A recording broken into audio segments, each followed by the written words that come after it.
कुछ दिन पहले इंडिया टुडे के एक आर्टिकल में मैंने पढ़ा कि चाइना ग्लोबल मैन्युफैक्चरिंग का 28 to 29% शेयर होल्ड करता है।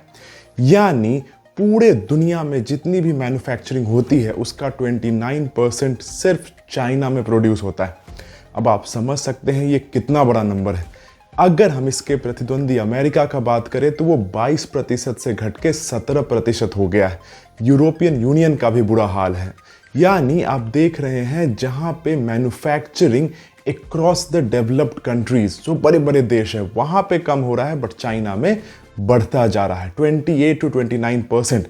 कुछ सालों में आप इसे 30% तक होता हुआ भी देख लेंगे। यानी हर चौथा से तीसरा प्रोडक्ट जो पूरे दुनिया में इस्तेमाल हो रहा है वो चाइना का है।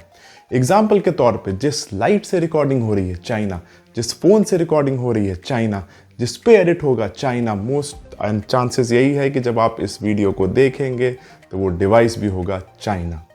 आप समझ सकते हैं।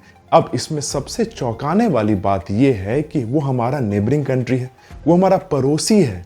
वो ऐसा नहीं है कुछ 3-4 हजार 50 मील दूर है, भाई वो बिल्कुल हमारे बॉर्डर से लगा हुआ देश है।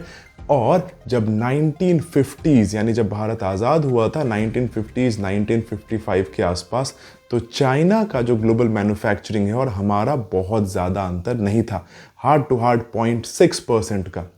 30 सालों बाद हम घट गए, वो फिर से 1% बढ़ गए। फिर 20 सालों बाद हम थोड़ा सा बढ़े, वो 5 से 6% बढ़ गए।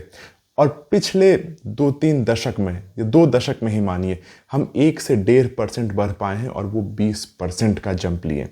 ये एक बहुत बड़ा नंबर है और रीज़न भी चाइना के पास है। उनके पास उनका इंफ्रास्ट्रक्चर, उनके पास स्किल्ड वर्कफोर्स, उनके पास इंडस्ट्रियल फ्रेंडली पॉलिसीज। तो ये जब वो कर सकते हैं तो हम क्यों नहीं। ज़रूरत है हमें तो बस कुछ चीज़ों की। वो क्या है? एक विजन हमारे लीडर्स के द्वारा, विजडम हमारे पॉलिसी में, एक्सीलेंस हमारे एग्जीक्यूशन में, करेज हमारे एंटरप्राइज में और पैट्रियोटिज्म हर एक देशवासी में। अगर ये होगा तो हमारा देश भी बहुत जल्द एक ग्लोबल पावर हाउस बनेगा। Thank you very much.